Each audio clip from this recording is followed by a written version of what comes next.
बोलो जयकारा बोल मेरे श्री गुरु महाराज की जय। सभी गुरुमुख प्रेमियों से सप्रेम जय सच्चिदानंद। जो इंसान भक्ति करता है, जो सतगुरु की शरण हासिल किए हुए, जिसने सतगुरु पर पूरा विश्वास कर लिया है, जिसने सतगुरु को ही अपने जीवन का आधार बनाया है, अपने जीवन की बागडोर सतगुरु के हाथों में सौंप दी है, वो यकीनन निश्चित ही बड़े सुखद ढंग से भवसागर से पार हो जाता है। क्यों कि सतगुरु इस जीवन में स्वयं करण करावनहार परमपिता परमेश्वर पार ब्रह्म नर रूप में अवतार लेकर आए, जो इस बात को अपने अंतर मन में बिठा लेता है, जो हृदय में अपने इस विश्वास के साथ सतगुरु से अपना संबंध जोड़ता है, उनका ध्यान हर वक्त करता है, उन्हीं पर भरोसा करता है, उन्हीं के वचनों पर चलता है, पूरी श्रद्धा और विश्वास अपने सतगुरु पर रखते हुए सतगुरु ऐसी लीलाएं रचाते हैं अपने प्रेमियों को, ऐसे दौर से गुजारते हैं। कई बार जीवन भर सेवकों को यह एहसास होता रहता है कि जो सतगुरु लीला रचाते हैं और सतगुरु को एहसास भी सतगुरु जो है अपने सेवक को एहसास भी दिलाते हैं साथ के साथ कि किस प्रकार दुख आने वाला है। उससे पहले भनक लग जाती है सेवक को। जब दुख आता है तो महसूस होने लगता है, और दुख जो अपने पांव पसारता है वो भी महसूस होता है। सेवक जो श्रद्धा व प्रेम अपने सतगुरु से करता है, विश्वास रखता है सतगुरु के चरणों में, हर वक्त ध्यान जो उस वक्त दुख की घड़ी में भी लगा रहता है, तो दुख पांव पसारता तो है, लेकिन सेवक पर शिकंजा नहीं कर सकता कोई भी दुख, क्योंकि दुख आया ये कुदरत की अपनी रचना है,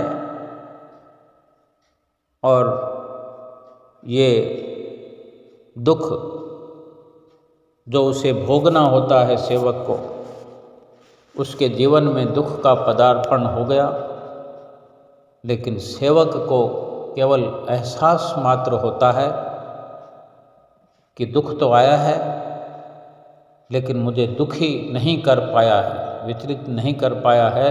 भीतर से ध्यान बना रहता है, सतगुरु का आशीर्वाद बना रहता है। उसको लगता है कि सतगुरु ये सब कर रहे हैं, मेरे इस दुख को जो सूली की तरह है इसको कांटा बना रहे हैं।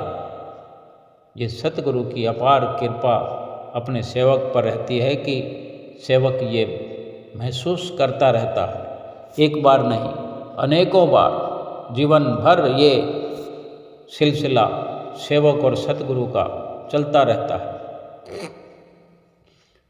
इसलिए कभी अविश्वास सतगुरु से नहीं होना चाहिए।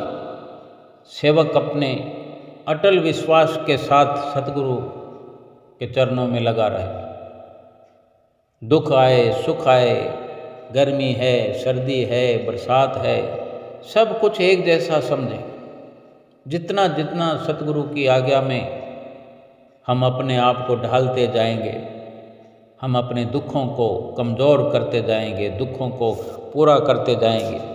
पता ही नहीं कितने दुख हमारे रोज़ के रोज़ हमारे जीवन में प्रवेश करते हैं। कोई विरला विरला दुख कभी कभार हमें महसूस होता है, बाकी तो अनेक अनेक हजारों हजारों लाखों लाखों दुख छोटे मोटे ऐसे जो हमें एहसास हुए बिना ही हमारी सूली का कांटा ऐसे बन जाता है कि हम सतगुरु का ध्यान करते हुए कब सुबह हुई, कब सुबह से शाम हुई और शाम से रात, और फिर आराम से सुख की नींद सो जाते हैं।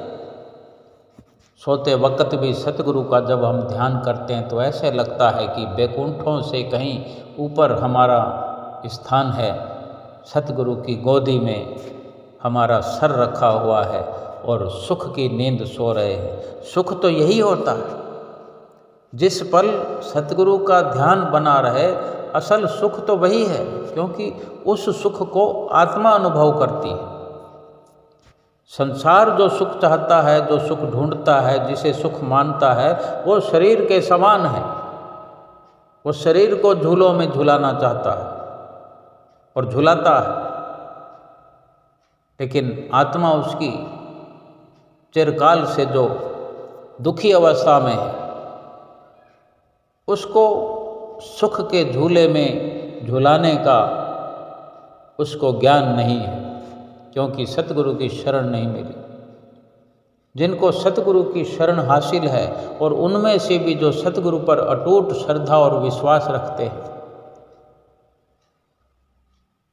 जो यकीन रखते हैं अपने सतगुरु पर कि अगर कोई दुख आया है, वो जितना भी सांसारिक नुकसान करके चला जाए, उसमें भी अपना लाभ ढूंढते हैं, उसमें भी उनको लाभ नज़र आता है। लाभ ढूंढना नहीं पड़ता, बल्कि उनको लाभ महसूस हो जाता है कि ये जो नुकसान हुआ, ये तो नाशवान वस्तुएं थी, ये नाशवान धन था, लेकिन जो मुझे मिला वो शाश्वत सुख है, वो मेरी आत्मा का सुख है। मेरी आत्मा प्रफुल्लित है, मेरी आत्मा उस सुख को महसूस कर रही है जो सतगुरु ने बख्शा है।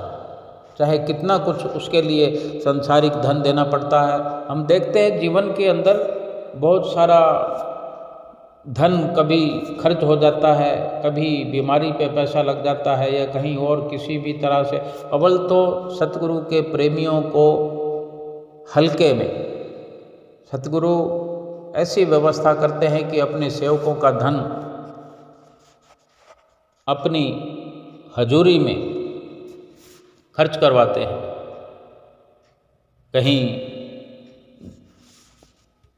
बड़े रूप से अगर कहें तो जैसे हम श्री गुरु महाराज जी के दर्शन करने जाते हैं, हम जाते हैं, और भी हमारे गुरुमुख प्रेमी भाई बहन सभी पहुँचते, हम देखते हैं हजारों हजारों लोगों की भीड़, जिनके साथ हम रहते हैं, हमें अवसर मिलता है। हम सब एक साथ एक छत के नीचे बैठ कर के दर्शन करते हैं। हजारों की तादाद में गुरुमुख प्रेमी लाइनों में लग कर के माथा टेक रहे होते हैं। गुरु महाराज जी को कुछ न कुछ अर्पण करने के लिए, कोई धन के रूप में, कोई सेवा के रूप में, कोई मन के रूप में अर्पण करने के लिए लाइनों में लग करके किसी उपहार के भेंटा करने के बहाने से सही कोई धन पदार्थ सतगुरु के आगे जो हम जाकर रखते हैं, तो उसका खर्च जो सतगुरु सदुपयोग के रूप में करते हैं, कितना विस्तार है कि वो धन वहाँ पर कंस्ट्रक्शन का काम होता है, कमरे बनते हैं, मंदिर बनते हैं, अस्पताल बनते हैं। अस्पतालों में कितने रोगियों का मुफ्त इलाज होता है रोज का रोज।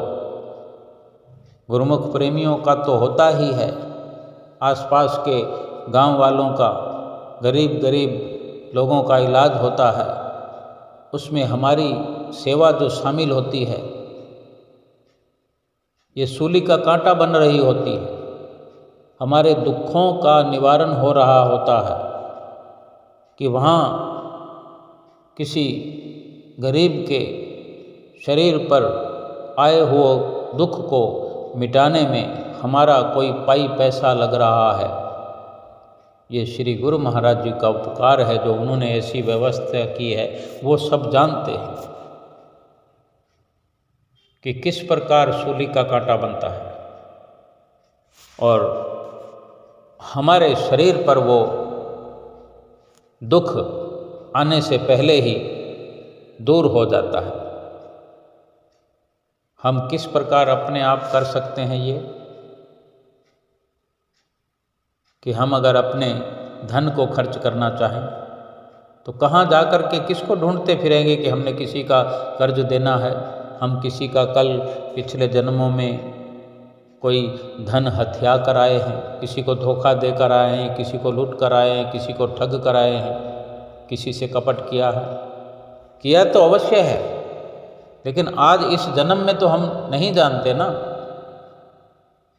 अब तो हमें कुछ भी याद नहीं है, लेकिन सतगुरु तो त्रिकालदर्शी हैं, तीनों लोकों की जानने वाले हैं और हम उनकी शरणाई हैं, हम उनकी शरण अपनाए हुए हैं, उन पर विश्वास कायम हमने कर लिया है, उन्हीं को सब कुछ अपनी बागडोर जीवन की सौंप दी है। इस जीवन की तो क्या जन्म जन्मांतरों के लिए हम उनके हो गए हैं, ऐसा पक्का अटूट विश्वास उनकी चरण शरण पे हम किए हुए हैं। तो सतगुरु कितनी पक्की व्यवस्था करते हैं, ये तो हम केवल जिह्वा से वर्णन कर रहे हैं, लेकिन जो सतगुरु उपकार करते हैं वो हमारी जिह्वा के वर्णन से परे की बात है, हम वर्णन नहीं कर सकते। ये तो एक सेवक के भीतर के उद्गार हैं, गद कंठ से गाई जाने वाली महिमा के गीत हैं। ये वर्णन है सतगुरु की महिमा के निमित्त कि ऐसे हैं मेरे सतगुरु दयालु, ऐसी उनकी दयालुता है। वो केवल हमारे लिए उपकार करते हैं। जिसके पास केवल शरीर की सेवा है, सतगुरु के आगे जा कर के हम जो कहते हैं, बहुत से गुरमुख प्रेमी जो सेवा के लिए जाते हैं श्री दरबार में, वहाँ पर जा कर के सेवा की मांग करते हैं। ये प्रेरणा भी सतगुरु की है कि जो अनन्य प्रेमी होते हैं सतगुरु के, कुछ नहीं जानते वो अपने बारे में, और सतगुरु सब जानते हैं, लेकिन जो अपनी बागडोर सौंप देते हैं, अपने आप को समर्पित कर देते हैं कि गुरु महाराज जी आप ही जानो, तब ये सिलसिला शुरू होता है। स्वयं गुरु महाराज जी प्रेरणा भीतर ही भीतर देकर बुलाते हैं। अनेक गुरुमुख प्रेमी ऐसे हैं जो सेवा करना चाहते हैं, निकल नहीं सकते घर से, 100 मजबूरियां हैं, परेशानियां हैं, बहुत जोर लगाने पर भी आँखों में आंसू आ जाते हैं गुरुमुख प्रेमियों के, माताओं बहनों के। वो चाहते हैं कि हम भी जाकर सेवा करें। इतना प्यार करते, इतना प्रेम करते हैं सतगुरु से, उनको बिना सेवा किए घर में बैठे ही श्री गुरु महाराज जी लीला रचाते हैं, उनको लीला दिखाते हैं, उनका भी काया पलट करते हैं, क्योंकि श्री गुरु महाराज जी भाव देखते हैं, दिलों की पुकार देखते हैं, श्रद्धा देखते हैं, प्रेम देखते हैं, विश्वास देखते हैं। और जो वहाँ पहुँचते हैं सतगुरु की ही प्रेरणा पा करके पहुँचते हैं और अपने आप को हवाले करते हैं कि मैं सेवा करना चाहता हूँ, मुझे कुछ सेवा दीजिए। कोई 1 महीना सेवा करता है, कोई 3 महीने सेवा करता है, कोई 15 दिन भी करता है। तो वे सब आप जानने वाले होते हैं, आपने ही बुलाया होता है और आप ही मुस्कुरा करके फिर आशीर्वाद देते हैं, किसी न किसी सेवा को सौंप देते हैं। वहाँ वो सेवा करते हुए क्या मालूम कितना कष्ट हमारे जीवन में आया होता है जो सेवा के माध्यम से कट जाता है। हमें वो दुख छू भी नहीं पाते, पहले ही सेवा करने से कट जाते हैं। ये श्रद्धा का परिणाम है जो ऐसा सूली का कांटा बनाते हैं श्री गुरु महाराज जी। कहीं हम पत्थर उठा रहे होते हैं, कहीं किसी झाड़ झखाड़ को काट रहे होते हैं, किसी ज़मीन को समतल बना रहे होते हैं, कहीं फावड़ा कसी चला रहे होते हैं, कहीं कुल्हाड़ी चला करके कहीं उबड़ खाबड़ ज़मीन को, कंटीली झाड़ियों को काट रहे होते हैं। यानी ये हमारे बुरे कर्मों और पापों पर हमारा प्रहार हो रहा होता है, आक्रमण हो रहा होता है। जो हम पाप करके आए हैं, जो उनके परिणाम स्वरूप हमें दुख आकर घेरने वाले होते हैं, सतगुरु के आशीर्वाद से हमारे ही हाथों से हमारा कल्याण करवाते हैं श्री गुरु महाराज जी। यही सूली का कांटा, इसी को सूली का कांटा कहा जा सकता है। और हमें सेवा करते हुए भी महसूस होता है कि कुछ हो रहा है, मेरे साथ कुछ हो रहा है, मेरे श्री गुरु महाराज जी मुझ पर कृपा कर रहे हैं। और कृपा ही तो है कि ऐसे आलीशान दरबार में हमें सेवा का अवसर मिले। कृपा नहीं तो क्या है।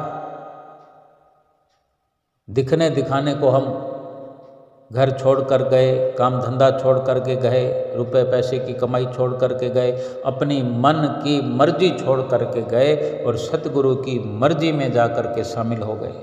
अपने घर में भी सतगुरु की मौज पर हम चलते हैं, लेकिन जब पूर्ण रूप से हम सतगुरु की शरण में जा कर के सेवा को मांग लिया, पूर्ण रूप से सतगुरु की मर्जी में हो गए, इतने बजे से इतने बजे आना है, लंगर में दाल रोटी खाना है, वहाँ पर हमारी क्या मर्जी हो सकती है।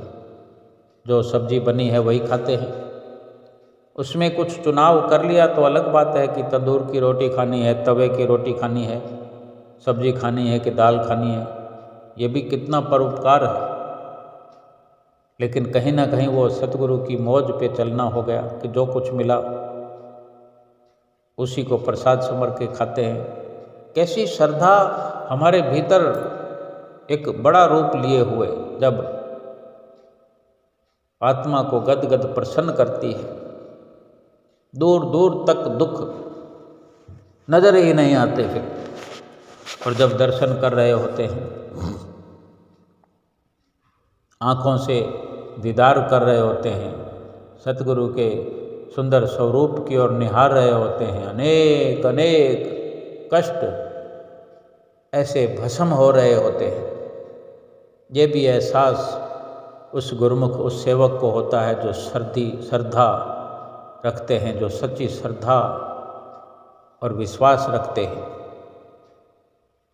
कब किस वक़्त कौन सा दुख सूली के कांटे में बदल जाता है, सूल से सूली बन जाता है, सूली से कांटा बन जाता है।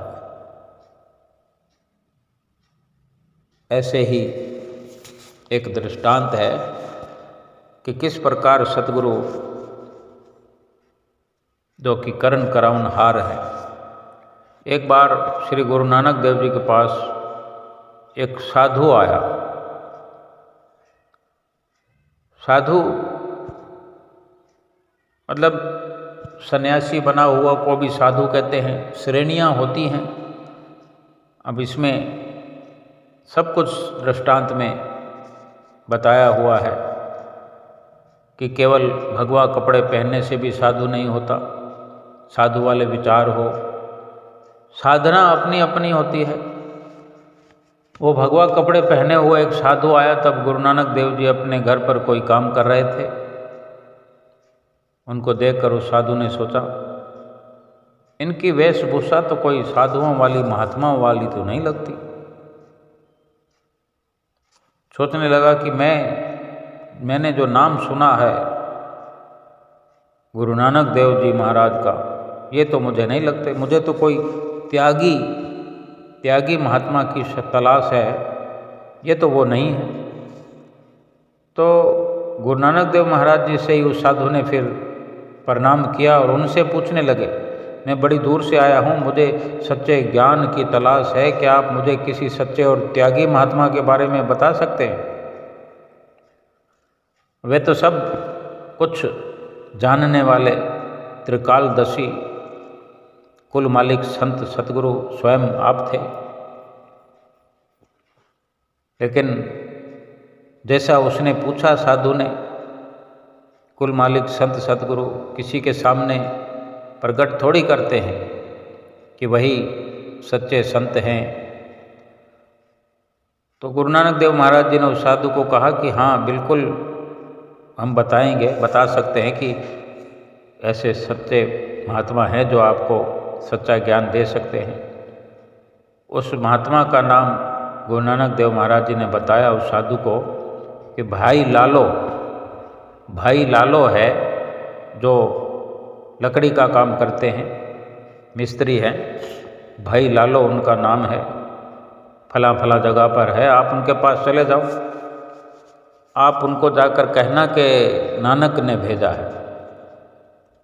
तो वो साधु जो था उसको ज्ञान की ललक थी, लगन लगी हुई थी।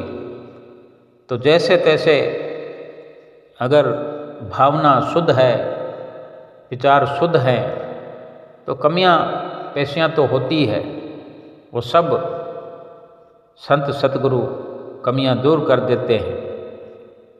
वो साधु भी बिना वक्त गंवाए चल पड़ा भाई लालो के पास और भाई लालो के घर पहुंच गया। घर का दरवाज़ा बंद था। उस साधु ने जब घर का दरवाज़ा खटखटाया तो भाई लालो ने दरवाज़ा खोला और पूछा कि आप कौन? तो साधु ने कहा, जी मुझे तो भाई लालो से मिलना है। तो भाई लालो ने कहा, मैं ही लालो हूँ, बताओ क्या कहना है? तो साधु ने कहा कि मुझे तो नानक जी ने आपके पास भेजा है सच्चे ज्ञान की प्राप्ति के लिए, मुझे सच्चा ज्ञान चाहिए। तो भाई लालो समझ गए। भाई लालो ने कहा कि आप अंदर आ जाइए। तो भाई लालो ने उस साधु को एक खाट पर बिठा दिया और कहा कि आप यहाँ बैठ जाओ, मैं थोड़ा काम निपटा लूँ। तो भाई लालो कुछ जल्दी काम करने लगे। कुछ सामान घर के बरामदे में इकट्ठा कर रहे थे एक जगह। तो फिर इस प्रकार ऐसा देखते हुए साधु ने पूछा कि लालो जी आप ये क्या कर रहे हैं?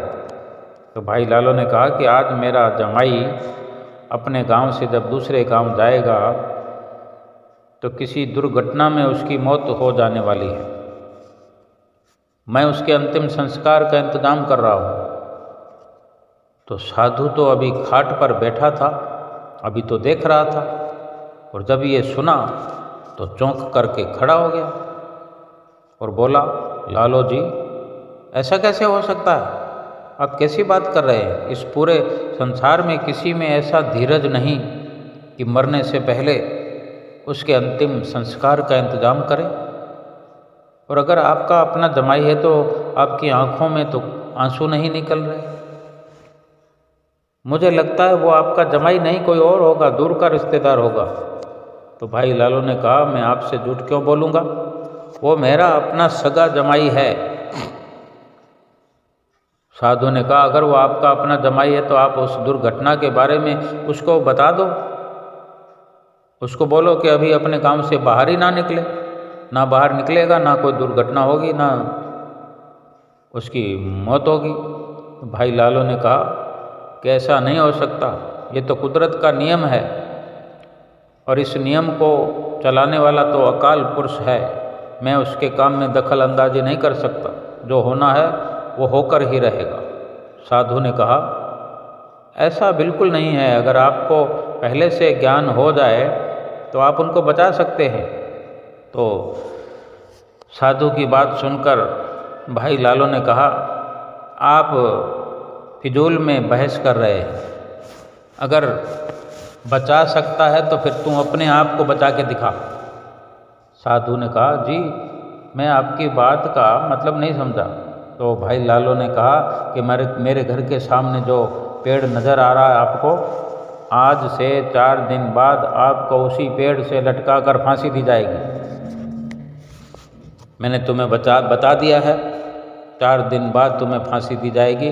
अब तुम अपने आप को बचा लो, बचा सकते हो तो। पहले बता दिया मैंने, जाओ। साधु के पैरों से तो जमीन निकलने लगी। साधु उसी समय ज्ञान लेने आया था, ज्ञान के लिए बिना ही वहाँ से भाग खड़ा हुआ और ये सोचता जा रहा था कि जिस पेड़ के साथ मुझको फांसी दी जाएगी, अगर मैं उस पेड़ से इतनी दूर भाग जाऊं, फिर कैसे मुझे फांसी लगेगी। जितना हो सके मैं 4 दिन तक भागता रहूँगा, बच जाऊँगा। अब मौत का भय होने की वजह से वो साधु 2 दिन तक लगातार दौड़ता रहा, भागता रहा। भूख और प्यास की वजह से साधु बेहोश होकर गिर गया। फिर जब साधु को होश आया तो उसने देखा कि अभी भी 2 दिन तो बाकी हैं। अब रास्ते को समझ नहीं पाया। ऐसी घड़ी में जब मृत्यु का भय दिखता है तो बुद्धि भी काम करना बंद कर देती है। जब वो खड़ा हुआ तो भूल गया कि कौन सी दिशा से आया था। जिस रास्ते से आया था उसी रास्ते पर वापस चल पड़ा और फिर 2 दिन तक लगातार भागता आया। वहीं आ गया जहाँ उसी रास्ते पर जहाँ वो पेड़ था, जहाँ भाई लालो का घर था, उसी पेड़ के नज़दीक आकर खड़ा हो गया।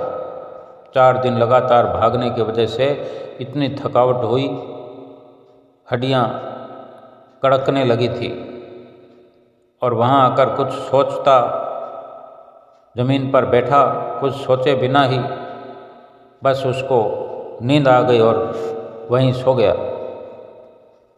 और उसी वक्त वहाँ पास में 3 चोर आपस में चोरी का माल बांट रहे थे। चोरी का सारा माल बांटने के बाद उनके पास एक बेशकीमती हार बच गया, जिसके 3 हिस्से करने से हार को तोड़ना पड़ता था। और तोड़ने वाले थे तो एक जना तोड़ रहा था तो बाकी 2 चोरों ने कहा कि इस हार की बनावट और चमक बहुत बढ़िया है, इसको आधा आधा बांटेंगे तो ये हार तो फिर इसकी शोभा तो ख़त्म हो जाएगी।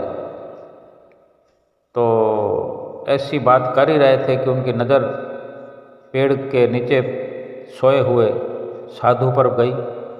तो चोरों ने बड़ी हिम्मत दिखाई और कहा कि ये हार हम बांटते ही नहीं और साधु के गले में डाल देते हैं।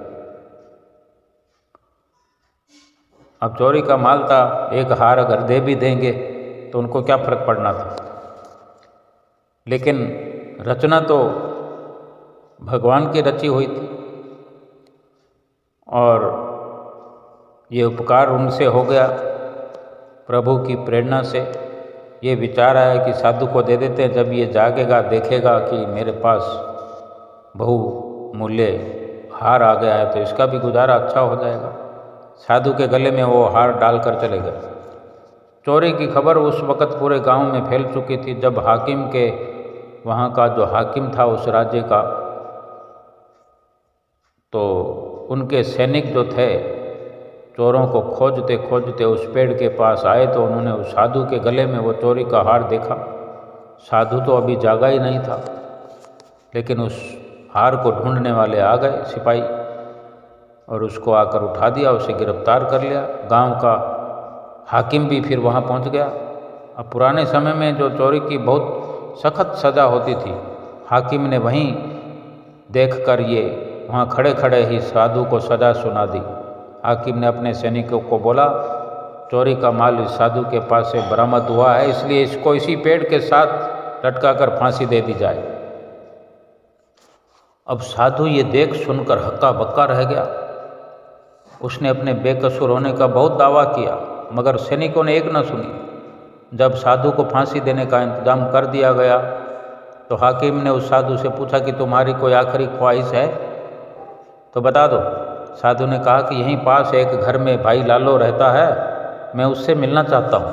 हाकिम के सैनिक भाई लालो को बुला कर ले आए। जब भाई लालो वहाँ पहुँचा तो साधु ने उनसे कहा कि आपकी बात तो बिल्कुल सच हुई, मैंने परमात्मा का विधान बदलने की अर्थात मृत्यु से बचने की बड़ी कोशिश की मगर असफल हुआ। अगर हो सके तो मुझे इस चोरी के दाग से बचा लीजिए। मैं ऐसे कृत्य ऐसे काम का दाग लेकर नहीं मरना चाहता। भाई लालू ने कहा, मैं तो उस गुरु नानक का बहुत छोटा सा दास हूँ जिन्होंने आपको मेरे पास भेजा है। वही कुल मालिक है, वही परमेश्वर है, वही सब कुछ करने में सक्षम है। उनके पास ज्ञान के बहुत अनमोल खजाने और उनको बांटने का हुक्म भी है। आप भी उसका ध्यान लगाओ, उसका सुमरन करो, और मैं भी उनसे प्रार्थना करता हूँ आपके लिए। उधर चोरों को प्रेरणा हुई, चोरों को पता लगा कि उस बेशकीमती हार की वजह से वो निर्दोष साधु जो है फांसी पर चढ़ाया जा रहा है। तो चोरों ने सोचा कि सारी जिंदगी हमने चोरी की, डाके डाले, शायद परमात्मा से इन काले धंधों की माफ़ी मिल जाए। आज साधु की जान बचाने की कोशिश करनी चाहिए। आज हमारी वजह से उस साधु को फांसी हो गई तो परमात्मा कभी माफ़ नहीं करेगा, क्योंकि ये सबसे बड़ा गुनाह होगा हमारे जीवन का। तो वो चोर बाकी का सारा माल लेकर हाकिम के सामने वहीं पेश हो गए और हाकिम से कहा, ये साधु निर्दोष है, हम तीनों ने ही इनके गले में ये हाथ डाला था। इतना सुनते ही हाकिम ने उस साधु को तो बरी कर दिया। भाई लालू ने उस साधु से कहा कि जब आपने गुरु नानक जी को पहली बार देखा तो उनकी वेशभूषा की वजह से आप संशय करने लगे, भ्रम करने लगे। सच्चा संत कपड़ों से नहीं होता, भगवे कपड़े से नहीं होता। साधु जो साधना करे, परमात्मा का कानून सबके लिए एक है। परमात्मा किसी के लिए अलग अलग कानून नहीं बनाता। सब जीवात्माओं के लिए एक ही जैसा परमात्मा का कानून होता है। मगर जो वक़्त का संत होता है, वक़्त का जो सच्चा गुरु होता है, वो अपनी कमाई में से अपने मुरीद को बहुत कुछ दे सकता है और सूली का कांटा बना देता है। क्यों कि धूर दरगाह से सतगुरु को ही ये अधिकार होता है, कर्ता करे न कर सके, गुरु करे सो होए। तो यही हम महापुरुषों के चरणों में जो जुड़े हैं, सच्ची श्रद्धा से, सच्चे विश्वास से जुड़े रहे, हर पल उनका ध्यान लगा रहे। उनका ध्यान लगाने मात्र से अगर फांसी टल सकती है तो क्यों ना ये ध्यान जीवन में हर पल लगा रहे। और हमें जो रात और दिन ये सिखाते हैं हमारे परिपूर्ण सतगुरु कि श्रद्धा सहित 5 नियमों की पालना भी करो, 2 घंटे नित्य भजन अभ्यास भी करो और संसार भर से सत्य का व्यवहार करो। हमारे साथ कोई किसी भी प्रकार का व्यवहार करे, लेकिन हम हर किसी से एक ही व्यवहार सत्य का रखें और सतगुरु की सीख समझ करके, सतगुरु का आदेश समझ करके, आज्ञा समझ करके, सतगुरु की आज्ञा व मौज पर चल करके, किसी से भी कोई तर्क वितर्क न करते हुए, किसी से वाद विवाद न करते हुए, हर पल सेवा का ख्याल बना रहे, दर्शन का ख्याल बना रहे, हर वक़्त ध्यान सतगुरु का करते हुए। इस संसार का जो ध्यान करते करते हमें इतने समय से क्या मिला आज तक, सतगुरु का ध्यान करके देखें कितना लाभ होता है, कितना सुखद एहसास हर वक़्त हमारे भीतर बना रहता है। ये लोक परलोक सुहेला होता हुआ हमें इस जीवन में नज़र आता है। सतगुरु का ध्यान जब जब भी हम अपने अंतर मन में करते हैं, अपने रोम रोम में जो सतगुरु का ध्यान बसाते हैं, हर पल लगता है कि हम अपने सतगुरु के धाम में पहुंच गए हैं। क्योंकि जो जिसका ख्याल करता है वो वहीं का हो जाता है। हम सतगुरु का ध्यान हर वक़्त अपने अंदर बसाए रखें सतगुरु के धाम का एहसास होता रहेगा जीवन भर। और जब यहाँ से विदा होकर जाएंगे तो सीधे सतगुरु के धाम में जाएंगे और अपनी आत्मा का कल्याण करते हुए लोग सुखी परलोक सुहेला करेंगे। बोलो जयकारा बोल मेरे श्री गुरु महाराज की जय।